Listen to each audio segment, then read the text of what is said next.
Amém, amados? Bom, nós vamos começar uma nova série hoje, aqui na igreja, e eu acredito que vai ser tremendo para nossas vidas. Nós vamos falar sobre colocando a casa em ordem. 4 áreas da nossa vida que precisam da revolução do amor.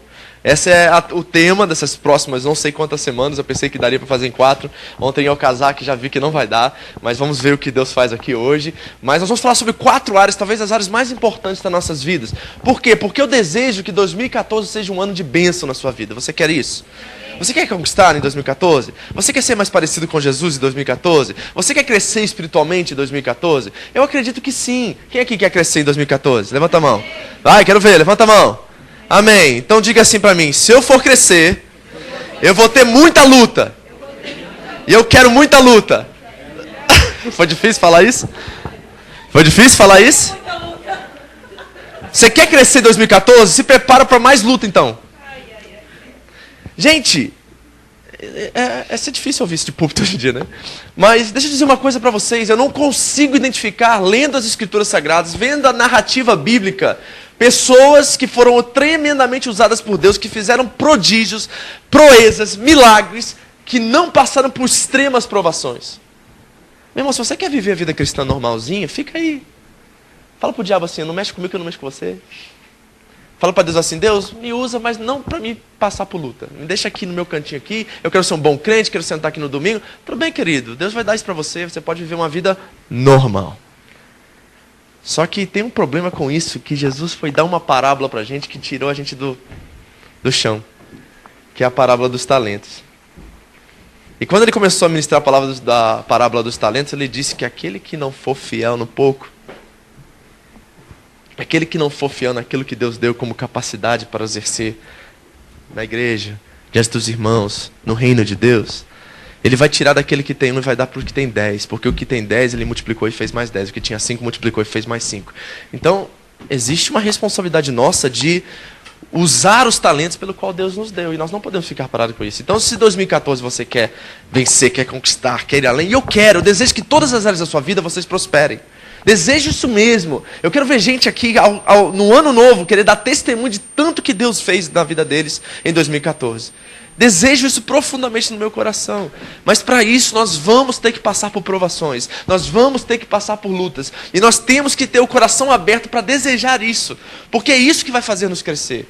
É isso que vai fazer nos romper as nossas limitações. É isso que vai fazer nos ir além das nossas limitações. E eu desejo isso. E não é oração sarcástica nem sodomista não, gente, de orar por lutas. É para que você cresça, para que você rompa, para que você seja uma bênção em 2014. E outra coisa que eu vejo na palavra de Deus é que Deus usa às vezes, a maioria das vezes que Deus vai usar alguém, Ele usa uma pessoa. Quer ver um exemplo rápido? Quando Deus foi usar Gideão, ele tinha 32 mil soldados alistados para a guerra. Deus falou assim: 32 mil é muito, eles não vão me dar glória se eles vencerem. Aí Deus cortou para 10 mil. Aí Deus olhou para assim: não, 10 mil ainda eles vão detonar lá os midianitas, eles vão entrar, eles vão destruí-los, e eles não vão dar glória a mim, eles vão achar que foi a força do braço deles que fez. Aí Deus falou assim: não, 300. Aí pegou 300 lá, só que os 300 estavam alicerçados na fé de um só homem chamado Gideão, que creu que Deus poderia fazê-los vencer os seus inimigos. E assim conosco, Deus quer usar você. Amém. Que chance você perdeu agora! Que chance você perdeu agora! Vou dar mais uma chance. Volta a fita. Deus quer usar você. Amém.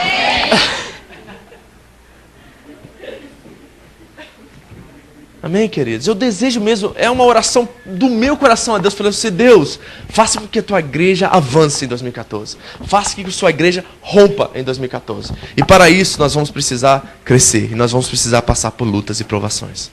Eu desejo que você passe por muitas lutas. Sabe por quê? A promessa já foi dada. Você já é mais do que vencedor. Não tem uma luta que Deus já não nos deu escape. Você está entendendo isso? Por que eu desejo luta para você? Porque a promessa foi dada antes da luta que você irá vencer. Em Cristo somos mais do que vencedores. Então qualquer luta que vier, você não está olhando para aquilo, será que eu vou conquistar? Será que eu vou conseguir? Será que eu vou vencer? Não, você já começa vencendo. Você já começa na atitude de um vencedor. Ai, pastor, então quer dizer que quando a luta vier, eu já sei que Deus mandou aquilo encaixadinho, perfeitinho para mim? Foi, porque Ele quer que você rompa, porque você já sai brigando, lutando vencedor. E não é por causa de você, que você é legal, que você é fiel, que você é santo. Não, é por causa do que Cristo fez por você. Em Cristo somos mais do que vencedores. É nele e só nele. Então, queridos, vamos romper em 2014? Vamos vencer? E eu quero começar essas primeiras semanas do ano dando para vocês chaves, para que você vença mesmo. Que para a próxima luta que você for passar, você vai lutar diferente. Você vai lutar entendendo quem luta com você e por você. Que você não está sozinho no meio das suas batalhas. Que você tem um Deus Emanuel, Deus conosco, Deus presente, que não nos deixa sozinho no meio das nossas aflições.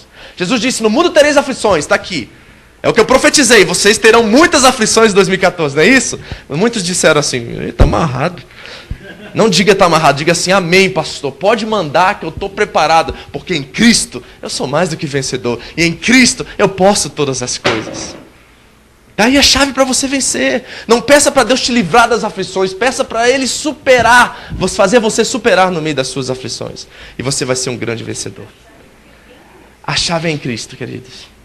A chave é em Cristo. Por quê? Por que você está falando que a gente é vencedor? Eu não me sinto vencedor, pastor.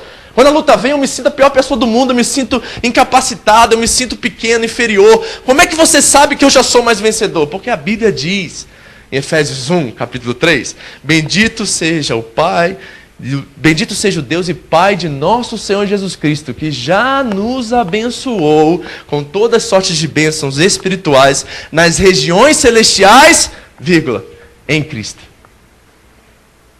Entendeu? Já nos abençoou. Você não precisa ficar correndo atrás de bênção, você já é abençoado. E agora vai enfrentar suas lutas com uma atitude de vencedor. Vai enfrentar suas lutas sabendo quem morreu por você e quem venceu por você. E com Ele você pode, sim, vencer todas as suas aflições. No mundo tereis aflições, mas tem de molho por quê? Ele venceu, você está entendendo? Então quando você encarar suas provações de 2014, diga assim, ei, eu não estou lutando como perdedor, eu estou lutando como aquele que já ganhou. Porque quem está em mim é maior do que o que está no mundo. Essa é a atitude de um vencedor. Essa é a atitude daquele crente que encara as suas lutas e diz assim, Senhor, o que o Senhor quer me ensinar em 2014? O que o Senhor tem para mim? Eu não quero ser o mesmo crente de 2012, 2013. Não posso ser, Senhor, porque isso está me gerando frustrações na fé. Eu não vejo crescimento, eu não vejo mudança, eu não vejo minhas finanças melhorando. Tem gente que está em círculos nessas áreas, a qual vai chegar uma hora que você vai desistir da sua fé, porque você não aguenta mais viver sem fruto. Aí o Pedro vai dizer por que a gente é infrutífero, porque a gente é cego, e a gente não enxerga, a gente é míope, a gente só vê o que está ao nosso redor, a gente não consegue chegar lá na frente. E o que está lá na frente é a cruz, porque lá tudo foi vencido. Lá está a nossa esperança. E é lá que nós temos que apontar e lá que nós temos que olhar. E 2014 você vai manter os seus olhos fitados em Cristo e você não vai desanimar. Sabe o que a Bíblia diz? 2 Coríntios 4,16 diz assim, ei, não fiquem desanimados. Embora no lado de fora, exteriormente, estamos nos desgastando, o nosso interior está sendo renovado dia após dia. Não fiquem desanimados. Nós estamos desgastando por fora, mas por dentro nós somos sendo renovados dia após dia. Agora preste atenção. Pois os sofrimentos leves e momentâneos. Como é que são os sofrimentos? Uau, Paulo, você não está vivendo na minha pele. Você não sabe o que você está falando. Você acha que Paulo não sabe o que está falando de sofrimento? Só chibatada que Jesus tomou, ele tomou 3 vezes. Só naufrágio foram 3. Só apedrejamento, ele morreu uma vez num apedrejamento e foi ressuscitado. Você acha que ele sabe o que é sofrimento pelo Evangelho? Você acha que tem alguém aqui que tem respaldo para falar sobre sofrimento? É o apóstolo Paulo. Então, os nossos sofrimentos leves e momentâneos estão produzindo em nós uma glória eterna que pesa muito mais do que eles.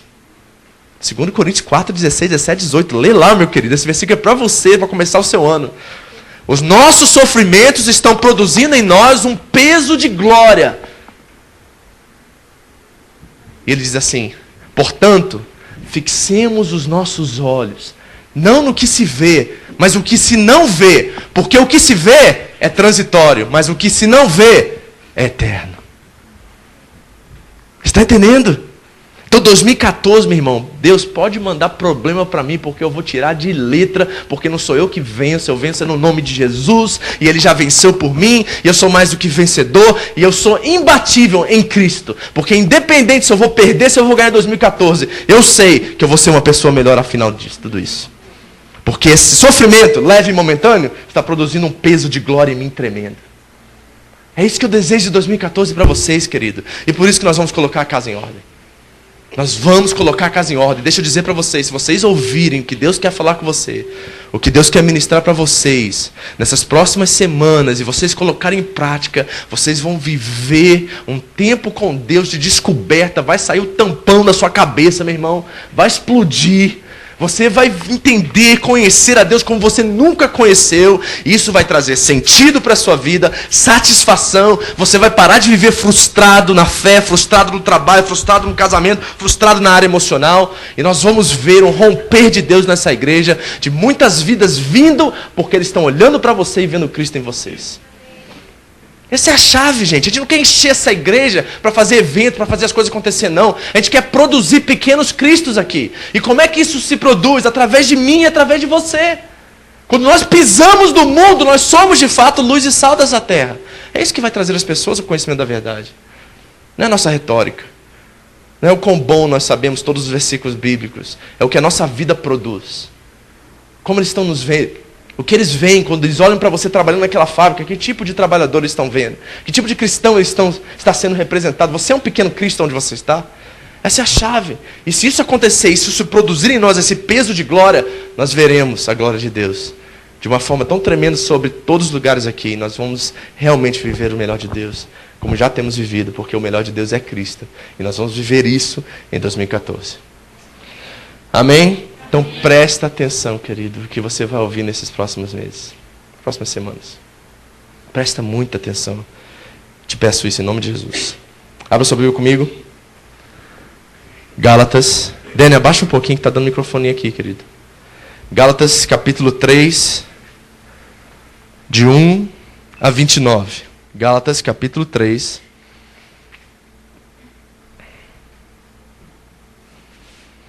Quando você procura aí, diga assim: Senhor Jesus, manda problema. Estou preparado. Não é você. Não fica preocupado, não é você. Amém? Você não está só.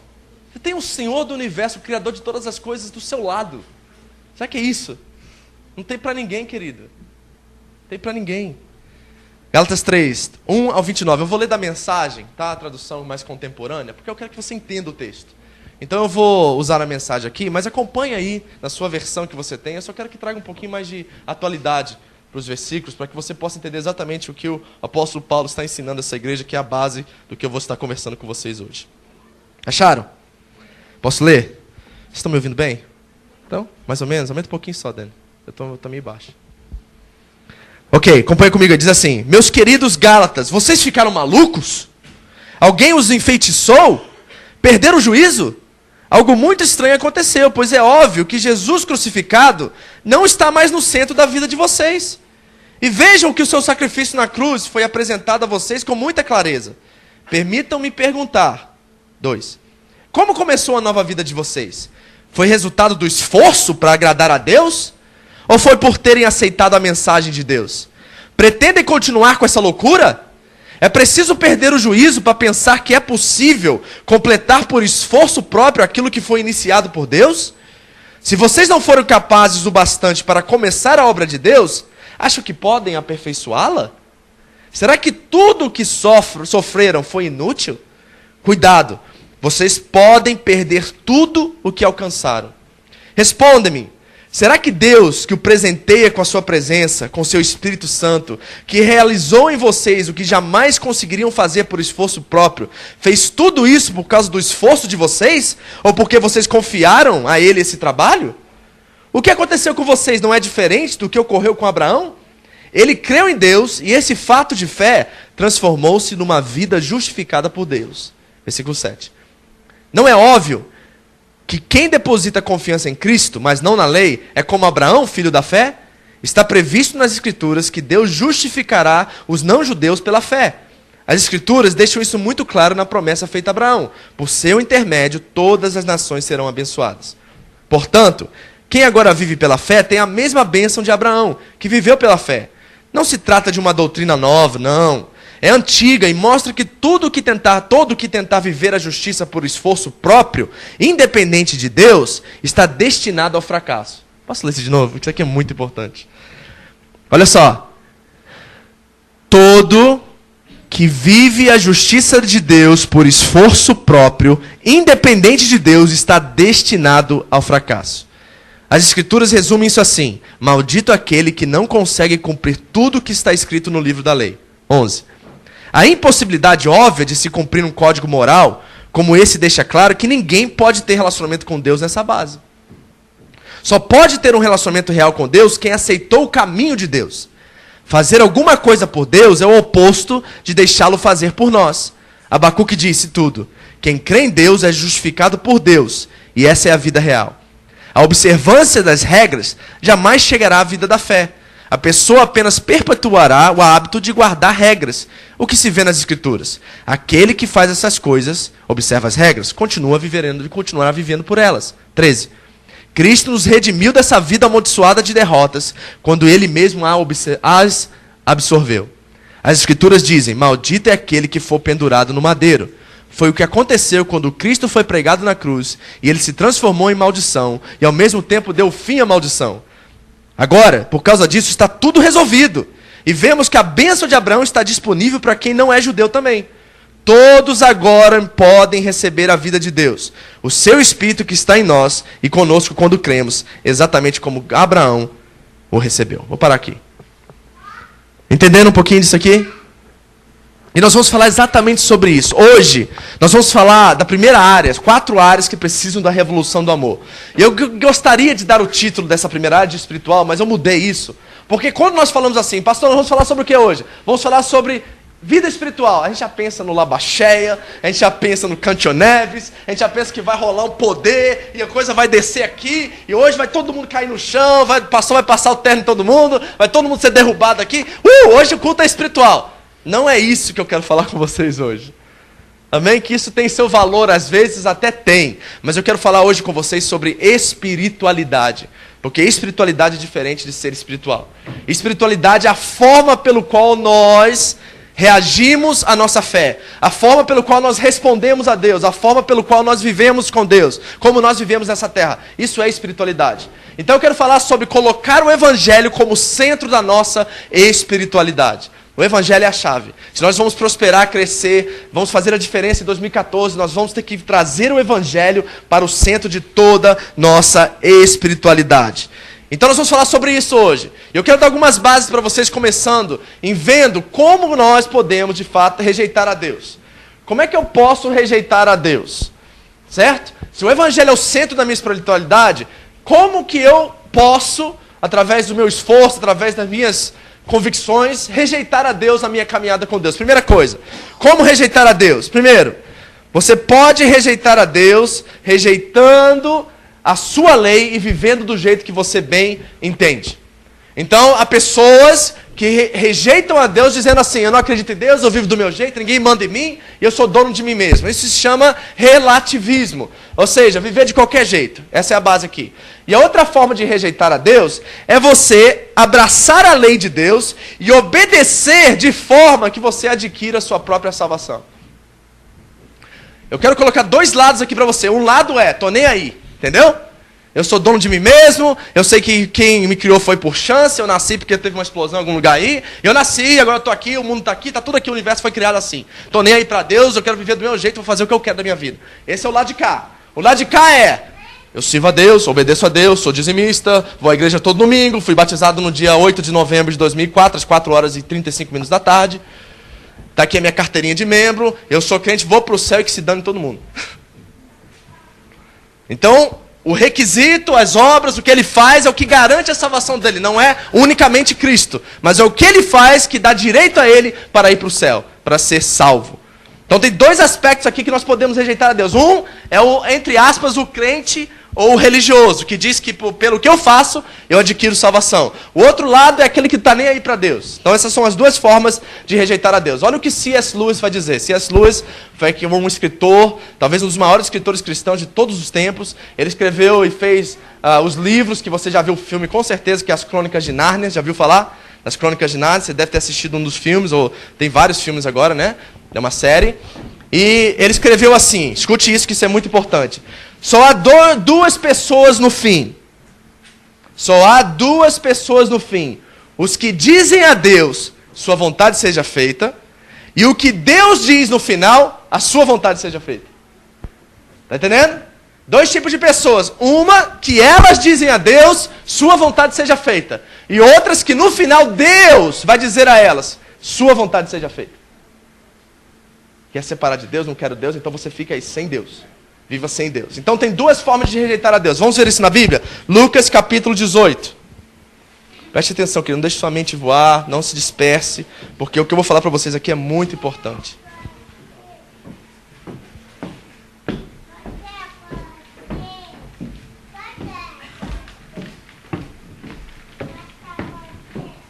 Acharam Lucas capítulo 18, versículo 10?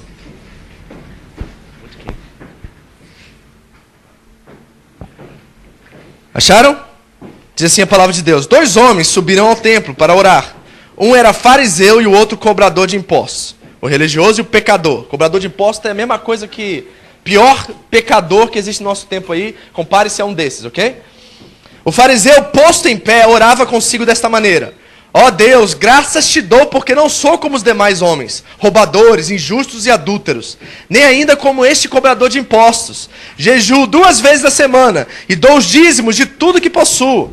O cobrador de impostos, porém, estando em pé, de longe, nem ainda queria levantar os olhos ao céu, mas batia no peito dizendo, ó Deus, tem misericórdia de mim, pecador. Digo-vos que este desceu justificado para a sua casa e não aquele. Pois qualquer que a si mesmo se exaltar será humilhado. E qualquer que a si mesmo se humilhar, será exaltado. Está vendo a diferença aqui? Um olha para Deus e fala assim, ó, Deus, sou dizimista. Deus, estou fazendo tudo certinho, oro todo dia, jejum, tudo certinho, não peco, eu sou o santo dos santos. Um está dizendo assim para Deus, o outro está dizendo assim, o outro nem olha para o céu, porque ele se sente tão miserável, pecador, que ele olha para baixo e diz assim, Senhor, tem misericórdia de mim que sou pecador. Jesus vai dizer que esse foi justificado e esse não. Mas esse aqui é o certinho, pastor. Esse aqui está na igreja todo domingo, esse aqui está dando dízimo certinho, nunca falhou. Esse aqui é o que faz tudo certinho. Não é esse aqui que deveria ir para o céu? De acordo com Jesus, não. Porque é pela graça, mediante a fé que nós somos salvos. É unicamente, suficientemente em Jesus Cristo que nós alcançamos a nossa salvação. Nada mais, nada menos, querido. É Jesus e ponto final. Nada vai acrescentar a nossa salvação, porque Ele já pagou o preço por nossa redenção. Amém? Então tem duas formas de rejeitar a Deus aqui. Ignorá-lo, falar assim, não quero saber de Deus, ou viver como se aquilo que fazemos fosse nossa salvação. Ok? Então duas coisas. Outra coisa, 2 coisas de como responder a Deus. Há 3 formas de como responder a Deus. Primeira, irreligião, ou seja, evitar a Deus. É a mesma coisa que nós falamos aqui. A irreligião é, não quero saber de Deus, estou nem aí para Deus, vou viver do meu jeito, ok? Ignorando. Não é dizer que Deus não existe, porque não tem como você falar isso diante da criação. Paulo vai dizer em Romanos capítulo 1 que a criação, ela demonstra a nós coisas que refletem a mão de Deus. É isso que o salmista vai dizer, né? Que a terra são as mãos de Deus na criação. Então, não tem como você dizer que Deus não existe. Paulo vai dizer que no último dia, ninguém será inexcusável diante de Deus. Não vai ter ninguém que vai chegar diante do tribunal que ele vai dizer assim, Senhor, o Senhor não me deu prova suficiente. Eu não vi. Como é que o Senhor é Deus? Eu não vi. O Senhor não falou comigo. O Senhor... Ninguém. A Bíblia diz que não vai chegar um diante de Deus naquele dia e dizer assim, Senhor, o Senhor não se fez conhecido para mim. Ninguém. É inexcusáveis as coisas de Deus nessa terra. Então tem a irreligião. Terceira forma de você corresponder a Deus. A religião. Evitar a Deus desenvolvendo uma retidão moral e apresentando isso a Deus como ele devesse alguma coisa para você por sua conduta moral e agradável. Então o outro lado é, eu faço tudo certinho, agora o Senhor me deve. Tá vendo aqui a religião? É isso que a religião diz. A religião tá nem aí para Deus. A religião diz assim, ó, eu faço tudo que o Senhor me manda, agora me abençoa. Eu faço tudo certinho, de acordo com aquilo que está na Bíblia, agora eu estou certo, agora o Senhor faz tudo que o Senhor mandou fazer. É como se Deus devesse a gente alguma coisa.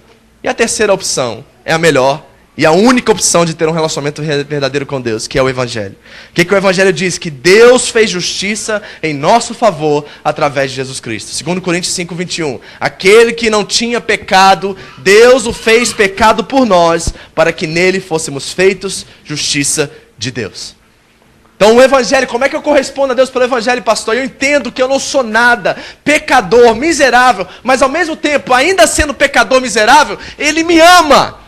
E eu sou amado, e Ele voluntariamente se entregou por mim, por amor, e somente por amor. E eu posso ser a pior pessoa do mundo, mas mesmo assim Ele se entregou por mim. E o Evangelho me concede graça, a qual agora eu posso trabalhar, mudar, ser regenerado, ser transformado. Porque em Cristo eu posso todas as coisas e Ele pode verdadeiramente me mudar. Essa é a resposta do Evangelho. Esse é o centro da nossa espiritualidade, saber que nós não temos nada para oferecer a Deus, porque Ele já nos deu tudo. E quando você entender isso, querido, você vai abandonar todas as frustrações, você vai abandonar suas expectativas frustradas, porque uma das coisas mais tristes que eu vejo na vida dos crentes hoje é que eles têm expectativas acerca do que Deus vai fazer na vida deles. E o que nós deveríamos ter é certeza de quem Ele é, do caráter dEle, da vida dEle em nós, de que Ele é Pai, Ele vai nos abençoar, Ele quer o melhor para a gente, não deve haver uma dúvida no nosso coração sobre isso, mas nós geramos em ter certas expectativas que jamais serão correspondidas, e essas expectativas nos levarão para longe de Deus, porque nós achamos que Deus vai fazer aquilo que nós queremos que Ele faça, e não aquilo que Ele deve fazer.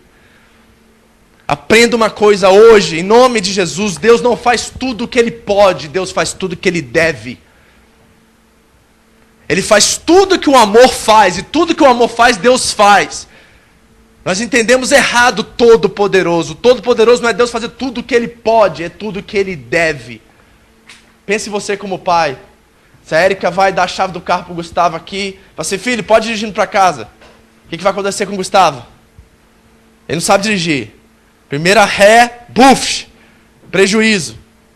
Não é assim? Duvido que ela daria a chave. Então ela faz tudo que ela deve. Ela pode dar a chave? Pode. Ela dá a chave? Não, porque ela faz tudo que ela deve.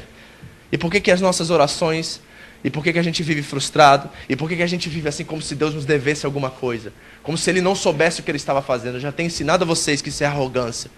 Porque nós temos expectativas do que Deus é, de como Ele é, como Ele trabalha, e colocamos Deus dentro de uma caixinha, a qual Ele deve fazer exatamente o que nós desejamos que Ele faça. Mas Ele é Deus, Ele é Pai, e Ele sabe muito mais, porque a Bíblia diz que Ele sabe o fim das coisas antes do princípio delas.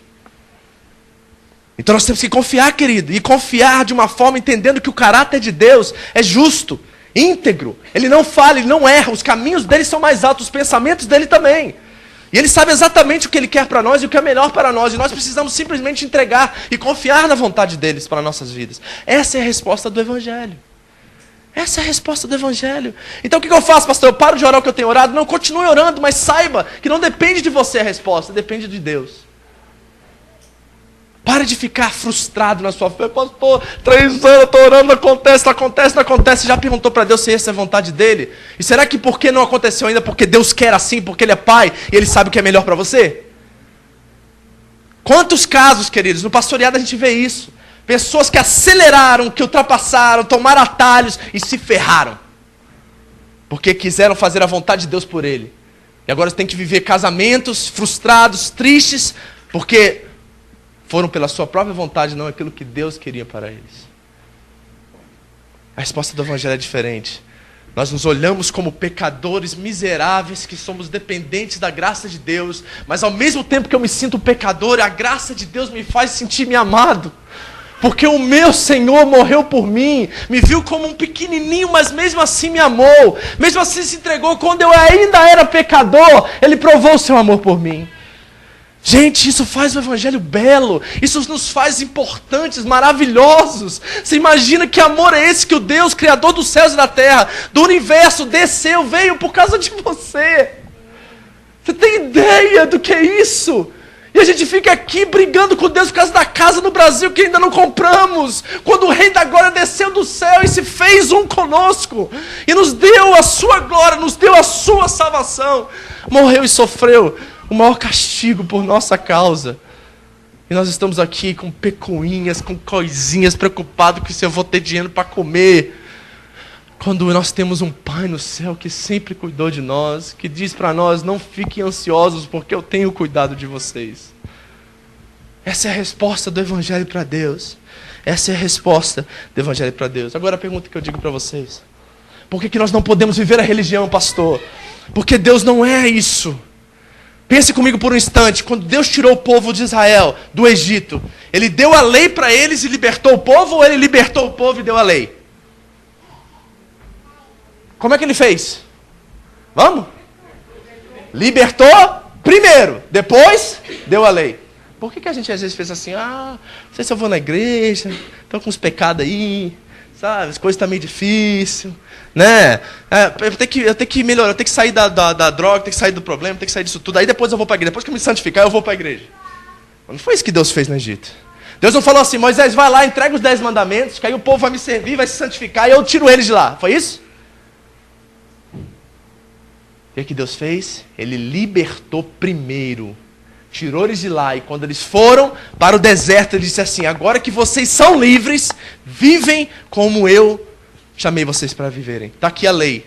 Mas a lei não é um fim. A lei é simplesmente um padrão estabelecido pelo qual você deve viver, para que você desfrute dessa terra e coma dela, o melhor dela. Então Deus livra-nos, liberta-nos, cura-nos e nos dá um padrão para que possamos viver de acordo com a vontade dEle. Porque a vontade dEle é melhor do que a nossa.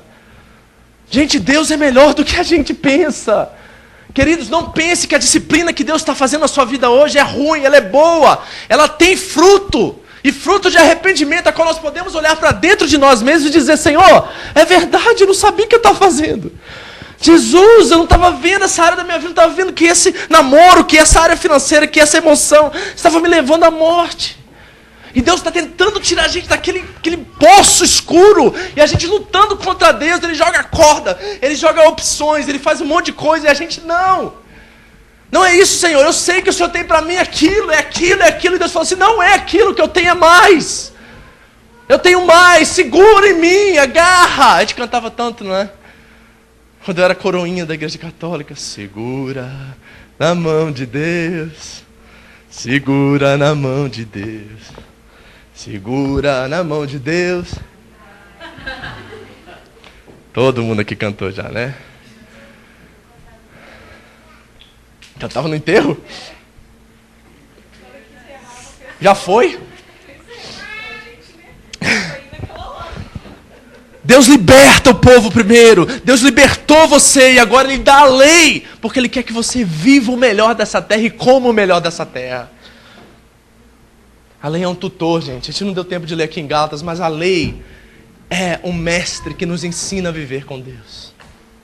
Não é para nos levar para o céu, porque a salvação está somente em Jesus Cristo. Não há outro meio, não há outro nome debaixo da terra, nos céus, a qual há salvação.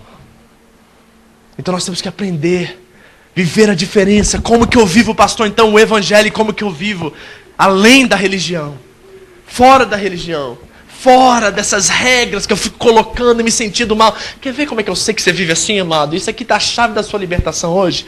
Porque quando você acorda de manhã, ora, busca a Deus, você passa o dia e você fala assim, Deus estava comigo hoje, pastor.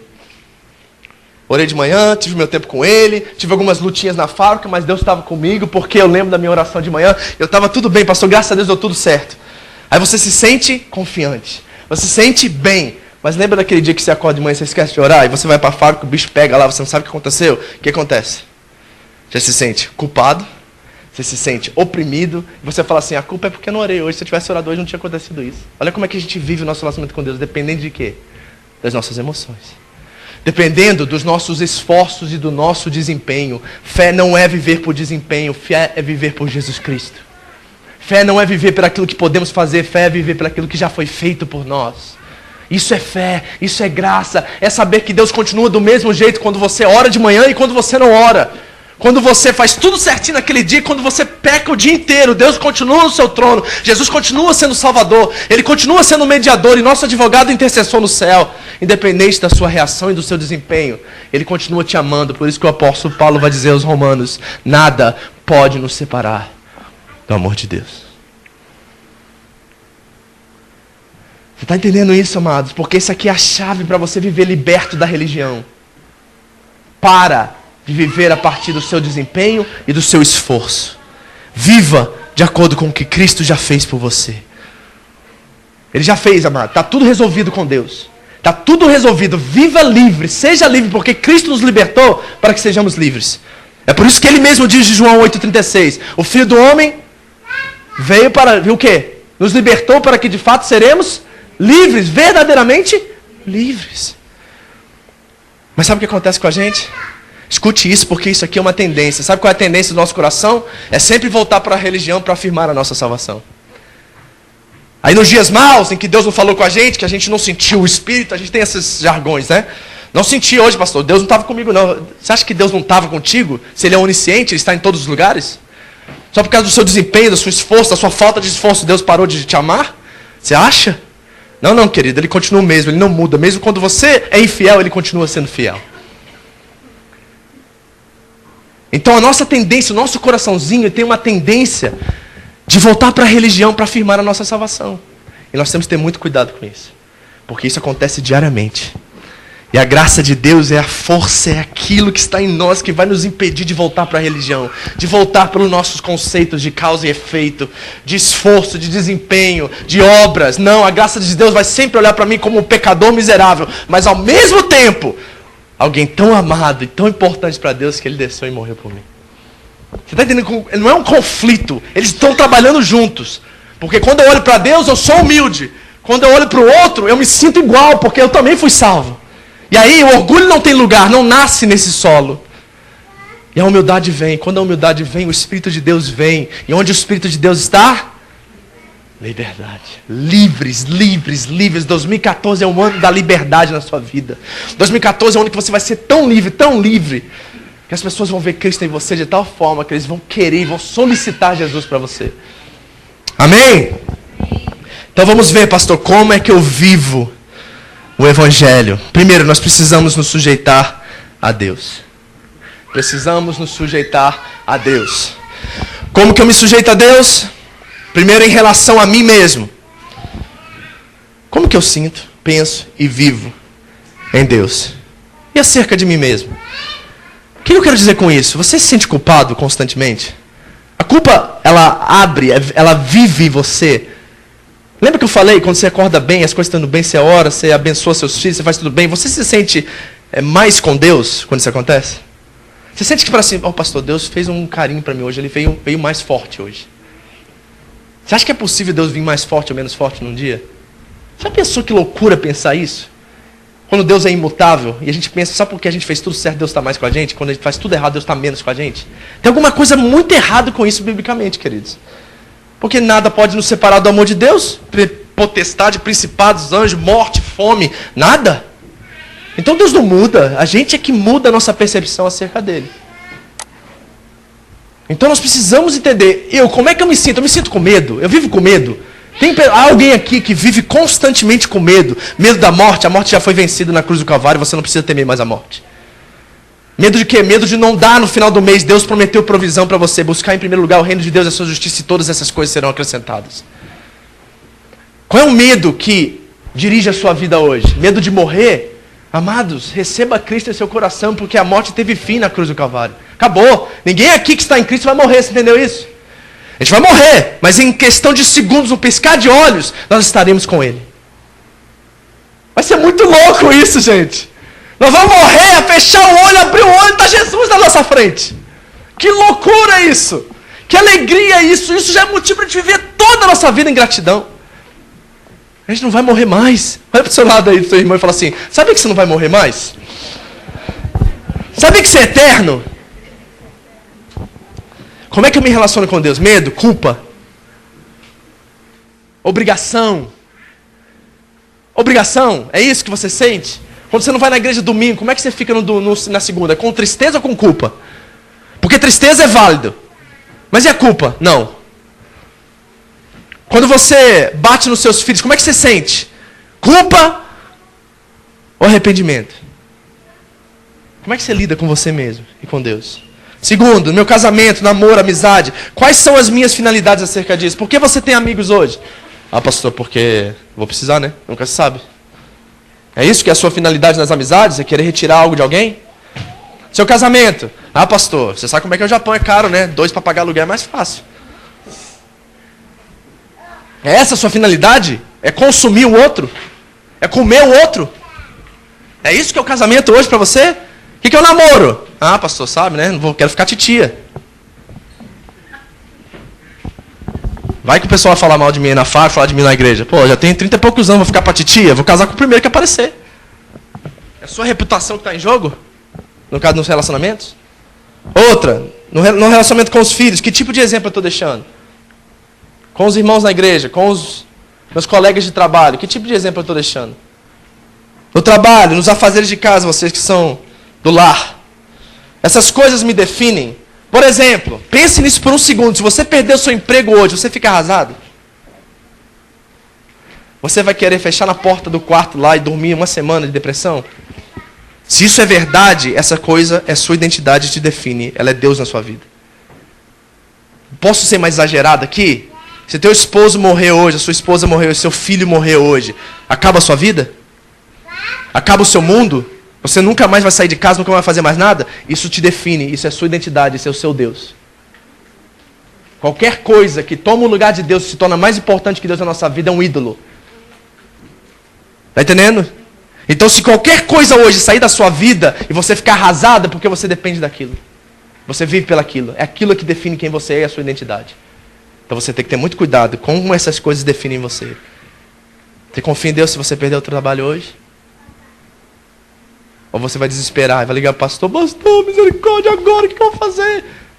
Peraí, você está ligando para mim, o que eu vou fazer para você? Você sabe quem é Deus? Você sabe o Pai que você tem? Eu espero que você saiba. No ministério na igreja, obedecer, fazer, realizar em que aspecto? Para que você serve na igreja hoje? Para quê? Ah, pastor, a igreja precisa de mim. Sai. Agora. Porque se você está fazendo porque a igreja precisa de você, meu irmão, você está fazendo errado. E eu não quero ninguém fazendo nada aqui que seja com essa motivação. A gente faz é porque nós amamos a Ele e por tudo que Ele fez por nós. E a única coisa que nós podemos fazer de volta é devolver o que Ele já nos deu, que é o nosso talento. Porque nós não vamos pagar nada. Nós nunca vamos conseguir.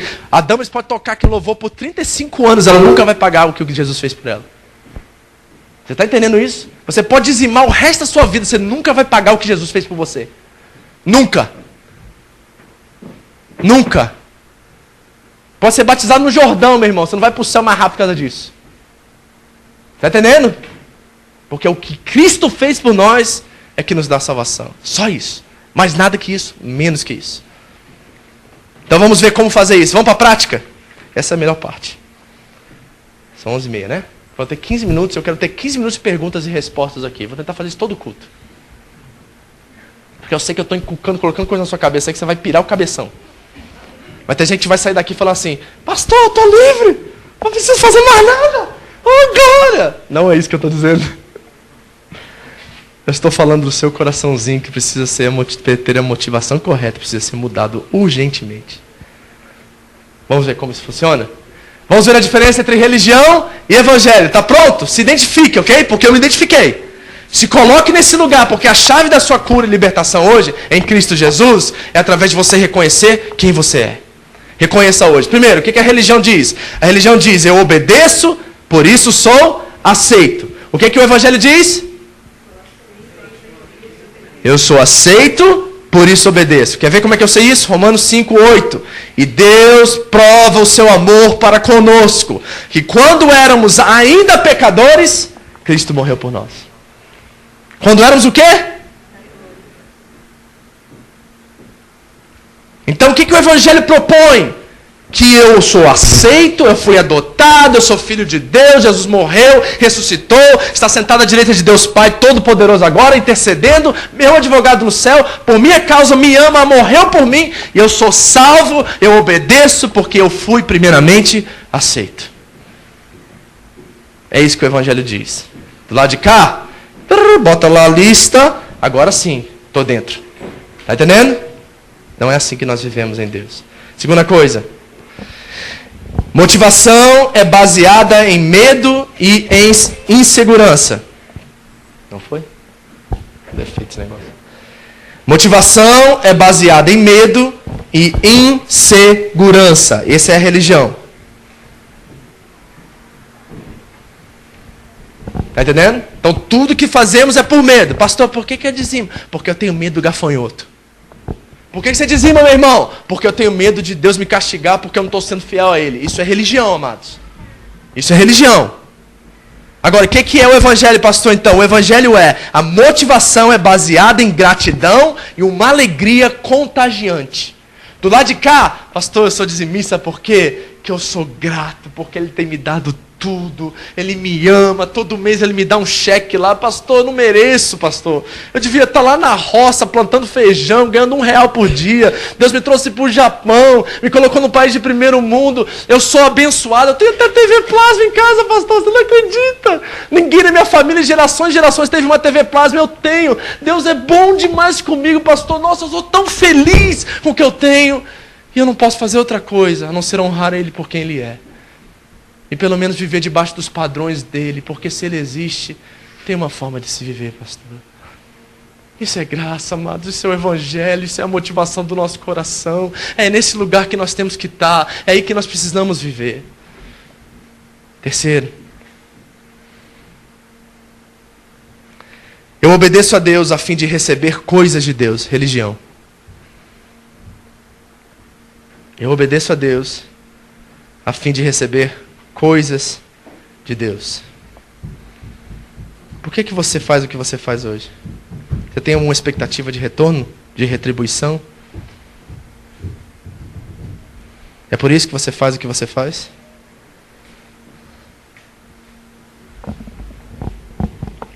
Então, do lado da religião está aqui, eu obedeço porque a fim de receber coisas de Deus. O que o Evangelho propõe, pastor? Eu obedeço a Deus para receber mais de Deus. Mais Deus. Você está entendendo? Eu obedeço para receber mais Deus. E para me alegrar e me parecer mais com Jesus.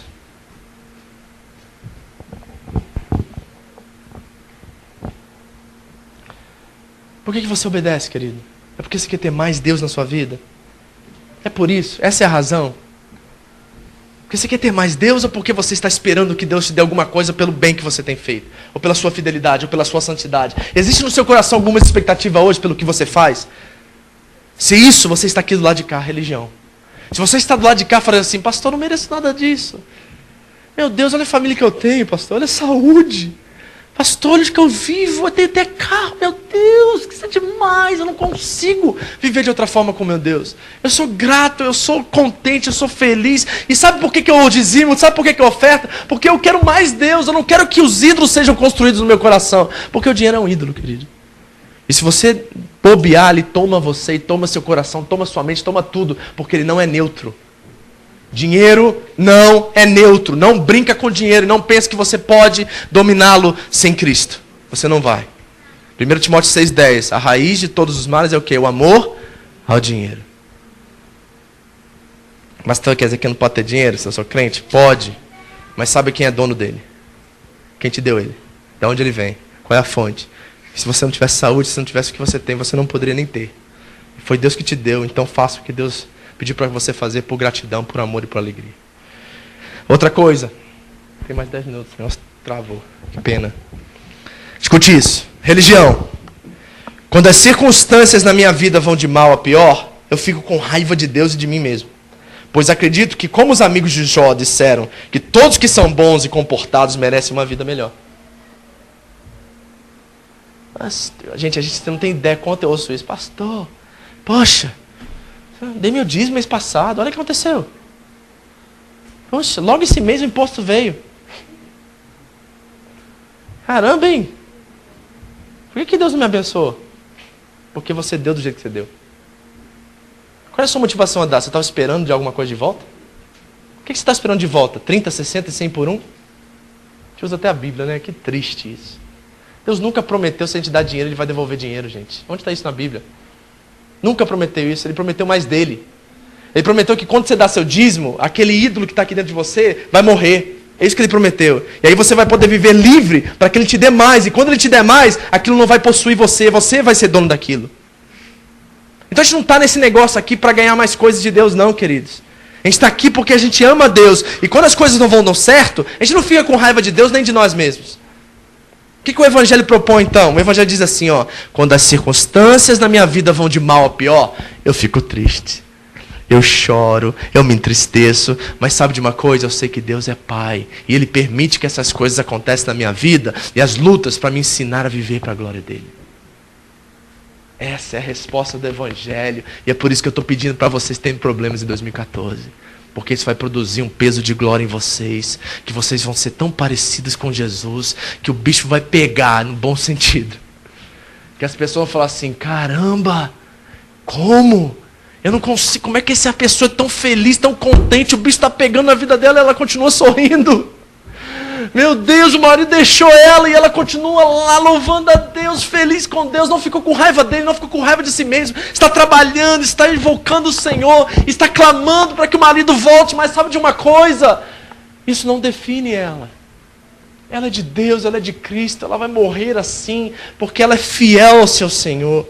E quando as circunstâncias na vida dela vão de mal a pior, ela glorifica a Deus pelas suas reações e atitudes. O que o Evangelho diz, pastor? O que a religião diz? Escute isso. Quando sou criticado, fico furioso ou arrasado, porque é essencial que eu saiba que eu sou uma boa pessoa. Qualquer ameaça à minha autoimagem deve ser destruída a qualquer custo. Como é que você fica quando você é criticado?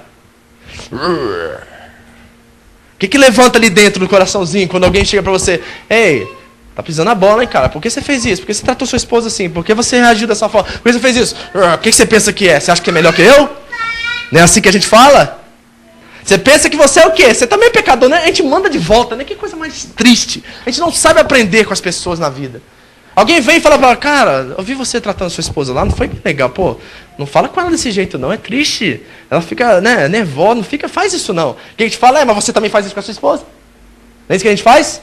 A gente devolve na mesma medida, com talvez até mais intensidade, porque a gente não quer ser criticado. E a religião diz assim, ó: minha autoimagem é mais importante do que o meu caráter. É isso que a religião diz. O que o Evangelho diz então, pastor? Que quando eu sou criticado, eu luto, eu fico chateado, mas não é essencial que eu saiba ou pense que eu sou uma boa pessoa. Minha identidade não está construída no meu desempenho, mas no amor de Deus por mim em Cristo Jesus. Vamos lá para a prática? Bom, crítica que eu faço. Rapaz, será que eu fiz isso mesmo? Deus, me dá sabedoria para que eu não haja mais assim, porque se ela recebeu dessa forma, Senhor, muda-me para que a minha reação, a minha atitude seja diferente da próxima vez, porque eu quero que ela veja Cristo e não veja mim, eu quero que ela seja mais influenciada pelo amor de Deus, e não pelo meu caráter, não pelo meu mau caráter, não pelas minhas atitudes, mas eu quero que ela veja Cristo em Ti. Então, Senhor, diante da minha acusação, diante do meu acusador, diante daquele que me critica, eu digo: me perdoe, porque eu não deveria ter feito isso. Eu vou melhorar. Você vai ver Cristo mais em mim. Me perdoe. Você está entendendo? Porque a nossa identidade não está sendo gerada, não é essencial na minha autoimagem. Eu não preciso ter uma boa reputação para ser aceito por Deus. Eu já fui aceito por Deus. Do jeito que eu estava. Ele está me melhorando? Tá. Ele está me regenerando? Tá. Ele está mudando meu interior? Está. Mas eu continuo sendo a mesma pessoa. E a minha reputação não depende da minha salvação. O que depende da minha salvação é quem Cristo é na minha vida. Vocês estão entendendo? Mais duas. Essa é boa, escute. Religião. Minhas orações consistem de tamanhas petições e só aquece e se torna constante quando estou passando por problemas. Religião. Vou mais uma vez, presta atenção que isso aqui foi o que pegou para mim, tá? Minhas orações consistem de tamanhas petições e só aquecem e se tornam mais constantes quando estou passando por problemas. Meu objetivo na oração é controlar minhas circunstâncias. Religião. Meu objetivo na oração é controlar as minhas circunstâncias. O que você tem pedido a Deus ultimamente? Não aguento mais, Deus, não aguento mais. Eu falo assim, fui eu que te dei essa aprovação. Passa. Aprenda. Veja o que você pode mudar. Transforme a sua circunstância em louvor, em glória. Mude, faça algo com aquilo. Não pense que é castigo, não é. Eu estou trabalhando o seu caráter, estou mudando você. Seja transformado por essa situação. Não deixe essa circunstância dominar você. Domine ela. O que o Evangelho diz, pastor? Minhas orações consistem em extensões generosas de louvor e adoração. Meu objetivo principal na oração é comunhão com meu Pai.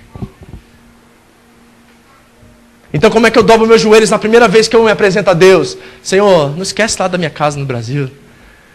Aí a gente começa a falar, né? Senhor, cuida da minha família, saúde, abençoa a nossa igreja, abençoa nossos pastores, mas Senhor, não esquece da minha casa no Brasil. Senhor, por favor, meu pai está com um problema lá de financeiro. Senhor, dá uma resposta para ele. Pai, ajuda minha esposa a ser uma melhor esposa, meus filhos, mas não esquece da minha casa no Brasil. Será que são extensões enormes, tamanhas repetições e petições, a qual nós estamos, de certa forma, tentando? Senhor, fulano está lá na fábrica pegando meu pé de novo. Senhor, dá uma coça nele. Senhor, manda os teus anjos, dá uma rasteira nele para ele parar de me cutucar. Aí Deus está falando para você assim, fui eu que estou fazendo ele te cutucar para você mudar. Sou eu que estou fazendo ele pegar no seu pé, para você ser mais crente na sua fábrica e parar de ser o agente 007. Que ninguém sabe que você é crente. Então eu estou mandando provação lá, para você acordar e ver que eu quero te usar naquele lugar onde eu te coloquei. E quando você passar naquela provação, de uma forma diferente que o mundo espera que você passe, como crente, que é por cabeça e não por cauda, você passar se humilhando, sofrendo com a injustiça, sorrindo no meio dela, as pessoas vão olhar para você e falar assim, o que ele tem que é diferente? Ele não reage da mesma forma que outros reagem. O que esse cara tem que é diferente, que ele reage diferente do que o mundo reage? Sabe por quê? O que vence o ódio não é o ódio. Aprenda isso, o que vence o ódio não é o ódio, o que vence o ódio é o amor. Tem alguém te zucrinando lá na sua fábrica? Leva um lanche para ele amanhã, você vai ver. Faz alguma coisa, serve, abençoa, faz alguma coisa por ele, por ela. Sua mãe está te dando problema, seu pai está te pegando o pé, ame-os. Seu filho está desobedecendo, não bota em castigo não, mostra a graça, chega lá e fala assim, olha, você merece isso, mas como eu também mereci morte, Jesus morreu por mim, eu vou te dar graça, então eu vou te levar para comer pizza hoje, mesmo que você tirou F, tirou 0 na prova. Nós fizemos isso recentemente com as meninas. Fizeram uma besteira lá, pegamos, e aí, nós vamos fazer o quê? Vamos sair. Vamos sair? Nós vamos sair, filho, porque nós vamos mostrar para você o que Deus fez por nós. Porque eu não mereci ir para o céu também, não. Ele me salvou. Eu mereci o inferno. O que eu mereço, filho, é o inferno, mas Ele mesmo assim me amou. E porque eu te amo, eu não vou te dar castigo, eu vou te dar graça. Para que você entenda que da próxima vez que você for fazer sua prova, você não vai fazer para me agradar, você vai fazer porque Deus te ama. Esse é o Evangelho, querido. Esse é o Evangelho de Jesus Cristo. Semana que vem eu continuo.